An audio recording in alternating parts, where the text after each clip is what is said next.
perdeu a posse da herança que eu lhe tinha dado. Eu farei escravo de seus inimigos, numa terra que você não conhece, pois acendeu-se a minha ira, que arderá para sempre. Nessa hora eu parei e orei a Deus sobre esse versículo, pensando nesse versículo. E ele é profundo. Você mesmo perdeu a posse da herança que eu lhe tinha dado. Você é quem perde as bênçãos da sua vida. Você é que abre mão, entrega aquilo que eu te dei. Eu te dei posse e você abriu mão dessa posse. Eu te dei liberdade e você se torna escravo. Eu te dei força, mas você continua na fraqueza. E eu lembrei de uma mensagem que eu preguei alguns anos atrás, e eu queria compartilhar com os irmãos essa noite, de um homem que fez isso. Um homem que tinha um dos maiores privilégios que um judeu poderia imaginar. Um homem que tinha a herança patriarcal. Sabe o que significa isso? Ele era o sucessor da linhagem do povo de Deus. Deus chamou Abraão. Abraão teve um filho que se tornou um dos patriarcas da nação judaica, Isaac. Isaac teve 2 filhos, gêmeos, Esaú e Jacó. E então, o sucessor pela linhagem, Esaú, o irmão mais velho, primogênito. E daquela circunstância, a primogenitura era algo gigantesco. Ser primogênito era ser herdeiro, o líder do clã, o que fica responsável pela administração, o que ganharia a maior parte da herança. Na cultura judaica daqueles povos, os primogênitos tinham uma posição privilegiada. E essa era a posição de Esaú. Mas ele tinha um irmão chamado Jacó. Você sabe o que significa Jacó? Ele tinha um irmão cujo nome era usurpador, enganador. Uma linguagem de hoje, mais jovem, veiaco. Aquele era veiaco. Tudo que ele fazia era pensar. Nenhuma das suas atitudes era displicente. Jacó não tinha herança. Jacó não tinha primogênito. Jacó não era o sucessor. O irmão dele era. O irmão dele tinha uma bênção que ele não tinha. E Esaú então sabia disso. Cresceu com essa visão. Sabia que isso lhe pertencia. Sabia que isso era lhe dado por direito de nascimento. Sabia que Deus não poderia revogar. Nem seu pai, nem ninguém era dele. Posse, a herança dele. Então, acontece algo na vida de Jacó. Abra sua Bíblia, lá em Gênesis capítulo 25.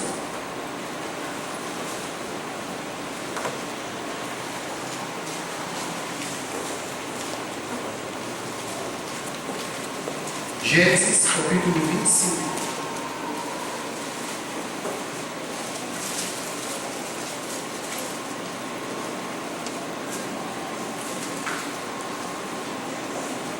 Pedi para desligar o ar-condicionado aqui porque está frio.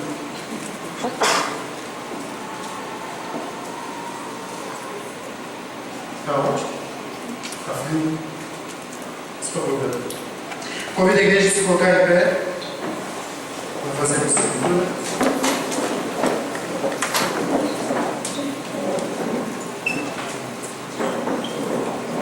Gênesis, capítulo 25, leremos do versículo 27 até o versículo 34. Diz o seguinte: a palavra do Senhor. Os meninos cresceram.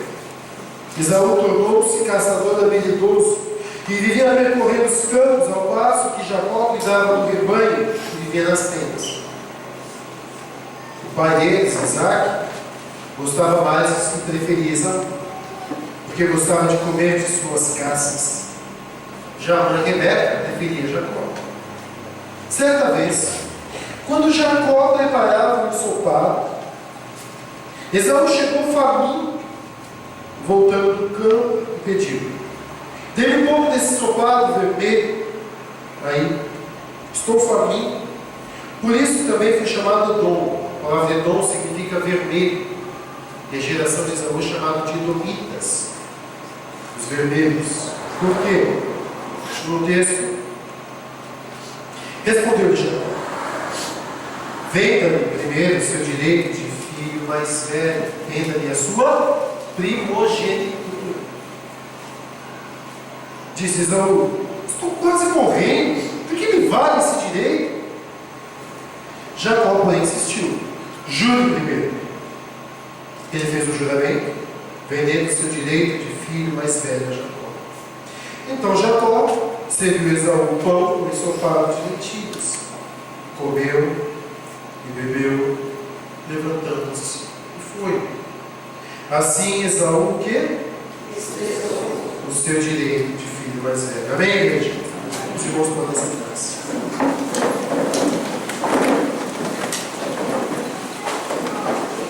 Como diria o Chaves, que burro! Não é verdade? Você olha para o texto e fala o quê? Que burro! Burro!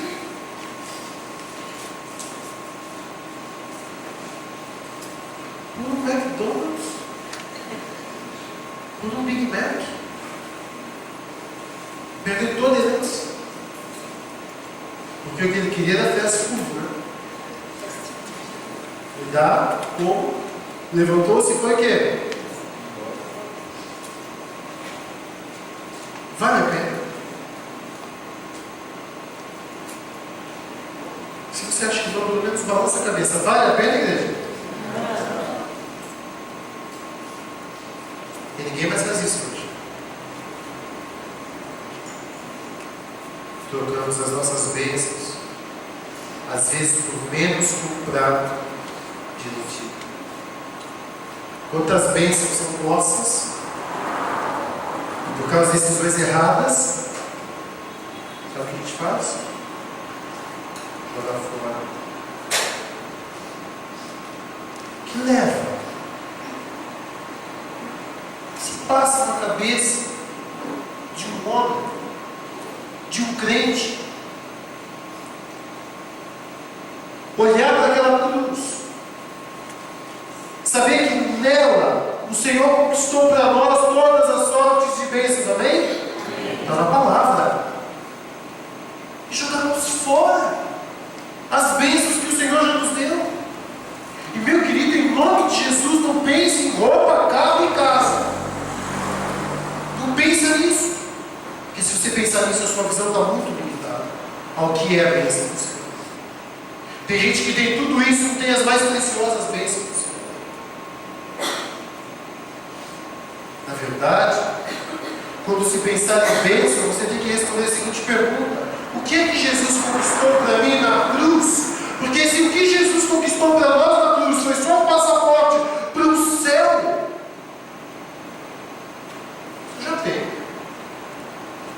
Eu criei, confessei, a palavra de Deus diz que eu sou salvo.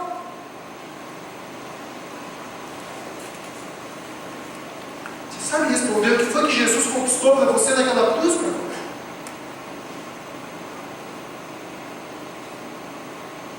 Liberdade que você tem sobre a sua vida, sobre o pecado. no lar celestial, o Espírito Santo habitando em você, o poder, a luz de Cristo na tua vida, a capacidade de mudar a história, dobrando os joelhos e falando com o Senhor, a intimidade com Deus. O diabo não pode contra a tua vida, a igreja é a pedra no sapato do inimigo. Ele está só aguardando o dia em que a igreja vai ser retirada, para ele poder conquistar, para dominar esse mundo, porque a igreja impede a ação de Satanás. Você tem noção do que Jesus conquistou para nós? Para você, meu irmão. A vida que você pode ter em Cristo. O problema é que nós nos satisfazemos com pratos de lentilha.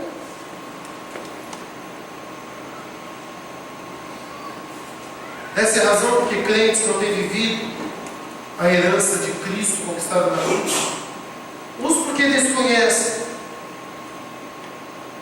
outros porque preferem pratos de lentilha. Eu quero ver com os irmãos na vida de Esaú. O que nos leva a trocar as bênçãos de Deus por coisas que não valem o menor centavo, diante da graça e da bênção que Deus tem para as nossas vidas. O que nos leva a trocar as bênçãos do Senhor por pratos de lentilha? Em primeiro lugar, é quando nós vivemos segundo os desejos do nosso coração. Esaú foi dominado pela fome. Quando ele chega lá,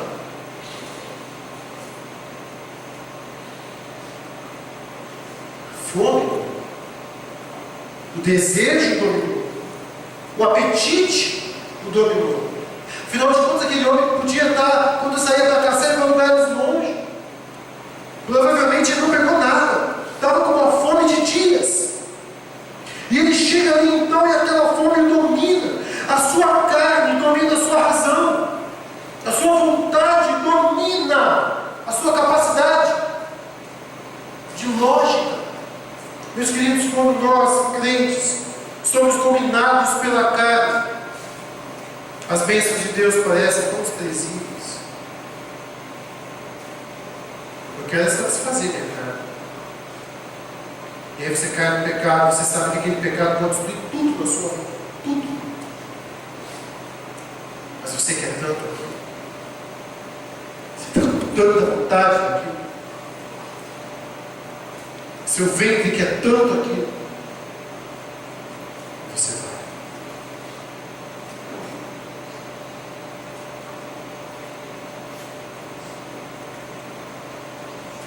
Peguei alguns dias atrás da luta do sul contra o norte. A carne milita contra o que, igreja? Sabe qual é o nosso problema?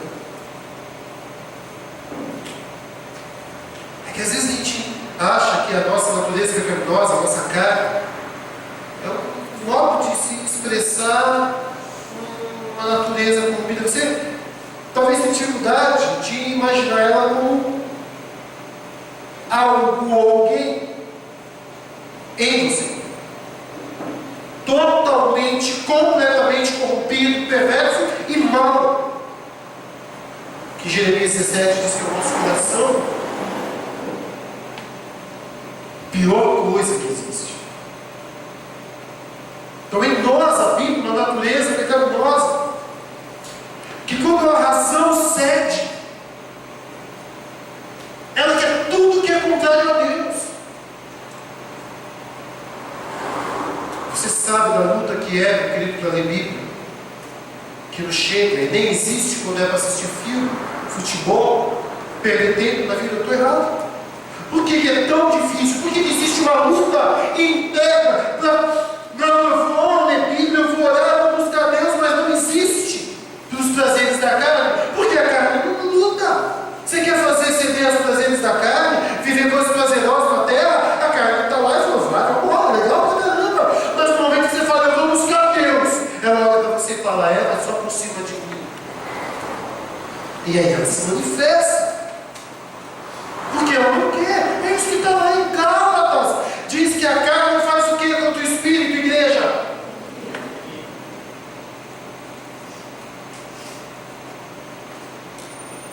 E ela quer dominar você.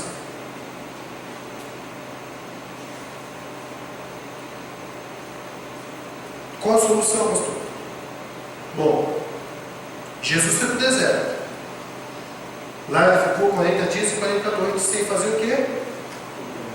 Sem comer. E quem é que foi oferecer prato de lentilha para Jesus no deserto? Jacó, do inferno. Diabo. Está lá Jesus. E o usurpador, o enganador, vai até ele. E por 3 vezes, Satanás oferece a Jesus prato de lentilha. Por que Jesus não cedeu aos desejos do seu corpo, a fome? Porque ele passou 40 dias fazendo o que, igreja?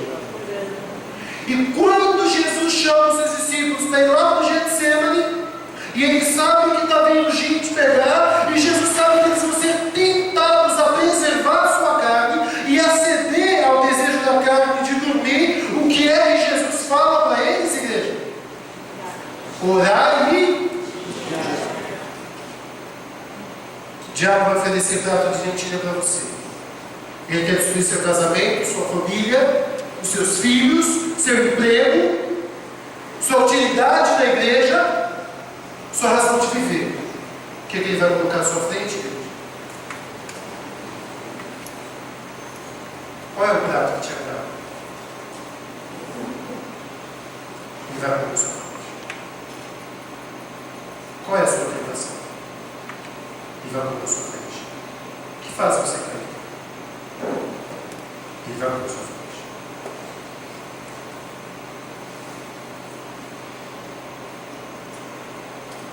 Pessoas trocam as bênçãos de Deus para satisfazer os seus corpos momentaneamente.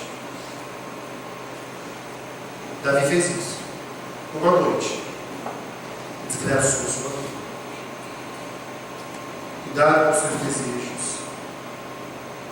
Cuidado com o seu coração aceito. Cuidado com os seus olhos olham. Sua mente viaja. Cuidado com os seus pés olham. Cuidado com as palavras que saem da sua boca. Diabo não ouve. Cuidado com você mesmo. Orar e vigiar é para colocar a carne no lugar dela. Amém? Amém. Quando você estiver orando, pede para Deus te avivar espiritualmente. Para Ele colocar a carne no lugar dela, subjugada, dominada pelo Espírito Santo do céu. Segunda razão que leva as pessoas a trocarem as bênçãos de Deus por pratos de mentiras é quando elas acreditam em suas próprias mentiras. Sabe qual foi a resposta de Esaú? Quando Jacó vira para ele e fala assim: primeiro me vende o seu direito de filho mais velho. Olha o que ele diz lá no versículo 32. O que eu disse? Respondeu Jacó: venda-me primeiro o seu direito de filho mais velho. No versículo 32, olha a resposta de Esaú: estou quase o quê?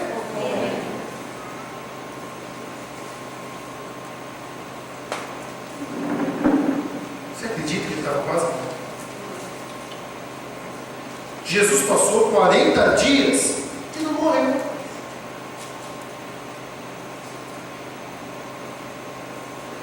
Mas ele queria tanto aquilo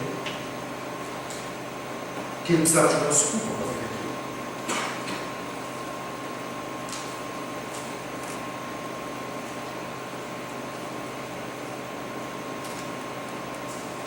A culpa é da minha esposa, que não me amou como ela deveria me amar.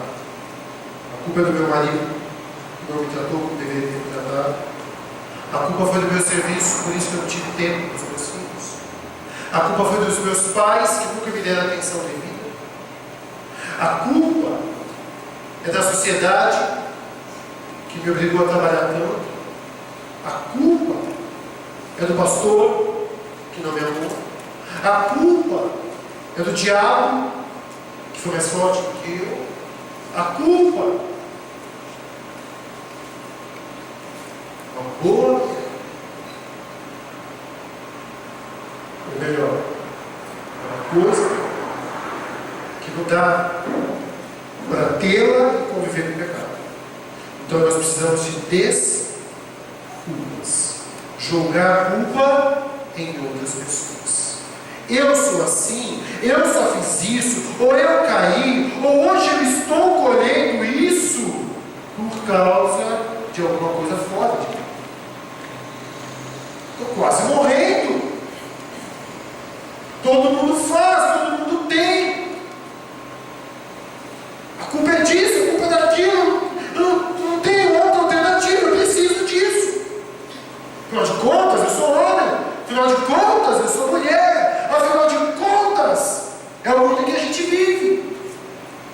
E aí nós começamos a dar desculpas para não viver o que Deus nos manda viver. E para justificar as coisas que nós estamos abrindo mão, que Deus já nos deu. Assuma a culpa. Assuma a responsabilidade. Jesus falou que a gente vai sofrer mesmo. Nossa herança está no céu, igreja. Então, meu querido, cuidado com mentiras. Existe alguma circunstância que eu sou obrigado a pecar?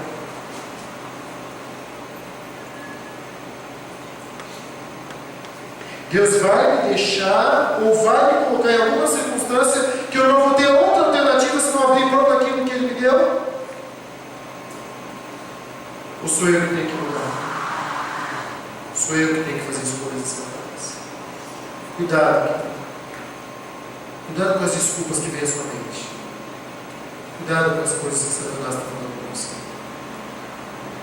Ele nos ajuda a formular ótimas mentiras, para serem ótimas desculpas, para a gente conseguir pecar com a consciência tranquila. Para a gente conseguir olhar e falar: acho que me vá, quando é mim, estou quase morrendo, eu não tenho o que fazer, eu preciso disso. Terceiro lugar,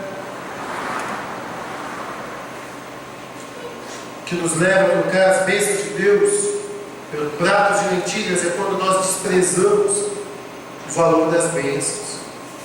Sabe o que ele diz lá? De que me vale esse direito?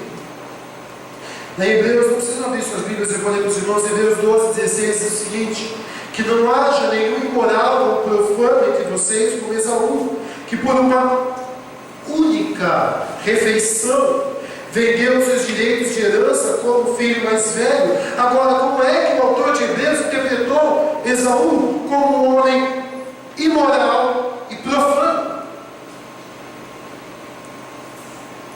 Por que imoral? Porque foi pelo desejo da carne. E por que profano? Profanar é tratar com desprezo o que é sagrado.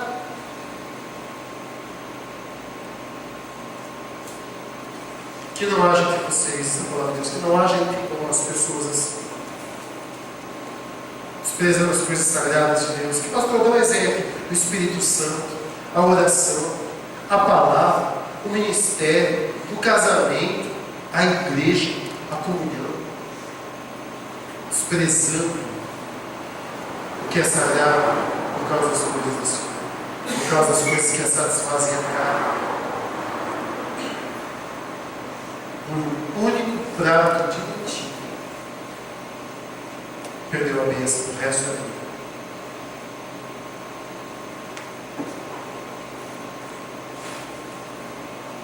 Deixa eu terminar, meu querido. Quando é que nós trocamos as bênçãos de Deus por pratos de lentilha? Quando nós ignoramos que existe alguém querendo roubar a nossa bênção. Só um pouquinho antes que eu esqueci de falar para os irmãos. Qual é a solução para a gente não ignorar as bênçãos de Deus? Gratidão. A Agradeça sempre a Deus. Valorize as coisas que Deus te deu. Amém? Amém. Valorize. No pouco ou no muito. Louva e agradece. E sempre agradeça a Deus pela salvação de Jesus. Nunca se esqueça do que foi aquela cruz. É isso da ceia também. Para terminar a igreja. Não podemos ignorar o nosso Jacó. Esaú ignorou. Ele sabia que era irmão dele. Ele sabia da inveja que ele tinha dele. Duvido que isso acontece. Mas aquilo alimentava o ego dele, imaginando. O irmão dele, sagaz, durante anos, ficou ali, esperando o momento certo, observando, vendo a fome dele quando ele chegava, vendo como ele brigava com a mãe quando chegava e não tinha comida pronta. Só ficou. E um belo dia, quando Esaú chega, tem alguém com um prato preparado, com astúcia, com a ideia fixa, com a resposta pronta, com o preço estipulado, com o cara certo, com a ideia de eu sou seu amigo, só que é preço. Eu vou te dar o que você quer, mas eu vou tirar a bênção de Deus da tua vida. Meu irmão, o diabo ronda as nossas vidas como um leão o tempo todo, querendo tirar a sua bênção. De alguns aqui ele já tirou.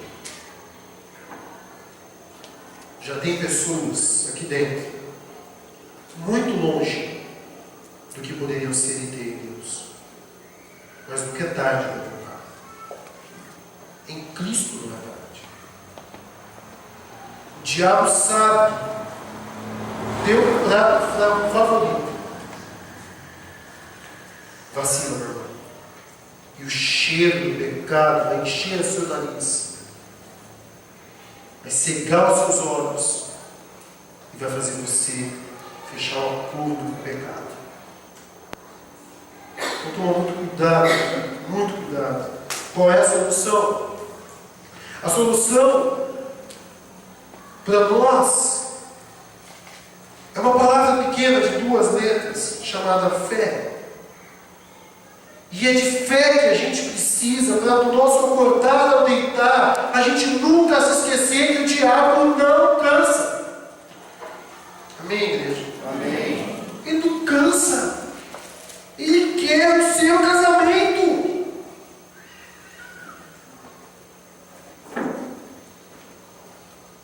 Ele quer a tua santidade. Ele quer a sua fidelidade. Ele quer destruir o seu amor, o seu temor. Ele quer cegar você. Por que fé? Não ignora. Não se esquece dele. Porque ele não se esquece de você. Em outras palavras, viva alimentado de Deus. Amém? Porque aquela mulher adúltera, ela vai vir no seu caminho. O homem romântico vai te levar no Egito. O melhor amigo vai chegar na vida dos seus filhos. A internet vai alcançar todos aqui de alguma maneira. Qual é a única solução para não cairmos em tentação? Qual é a única solução para a gente, depois de tudo isso que a gente ouviu, viva alimentado. Viva alimentado. Viva alimentado. Lâmpada para os teus pés, para os meus pés é a tua palavra. É isso? Tua palavra esconde onde? Para não pecar contra ti. Viva alimentado. Porque no dia que você estiver com fome, o diabo vai ter um belo prato para te oferecer. No dia que você estiver fraco, porque é isso, meu querido, que a falta de comida traz. Fraqueza. E quando você deixa de comer a palavra de Deus, se alimentar da presença do Senhor, você começa a ficar fraco. Aí é a hora, meu irmão, do inimigo chegar na tua vida e te devorar. Amém, igreja? Amém. Que você não se esqueça disso. Deus tem tanta bênção para a tua vida. Para você que já perdeu as bênçãos de Deus, existe uma única solução. Confessa isso. Jesus disse no texto que eu comecei a ler nessa noite, Jeremias fala: você mesmo perdeu a posse da sua herança. Você vai ser escravo. Sabe o que o povo de Israel se tornou? Escravo, sendo que eles já eram libertos. Você se sente assim? Escravo de pensamentos, de hábitos, de vontades. Escravo, parece que aquele pecado não consegue te deixar. Deus te liberta, amém? Amém. Vai para Jesus. Jesus venceu a sua morte, venceu o nosso pecado, venceu o inimigo. Não acredite que o diabo tem autoridade sobre a sua vida. Então se alimenta certo. Pessoas que estão em pecado, responsabilidade de uma coisa: que o caminho de volta é começar em mim, é começar a orar todos os dias. Vamos ficar perto. A gente convidar essa noite fazer algo.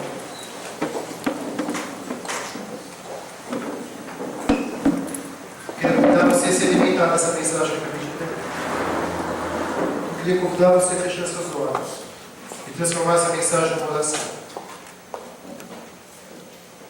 Uma oração que você vai pedir para Deus para que essa mensagem não saia do seu coração. Porque o diabo vai te oferecer o que tua carne tem prazer. Mas que você sinta prazer no Senhor, acima de tudo.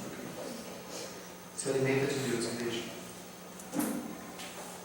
Determina quando.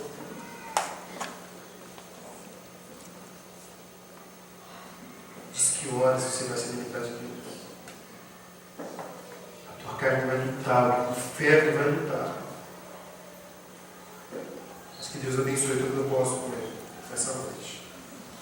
Pai querido e santo,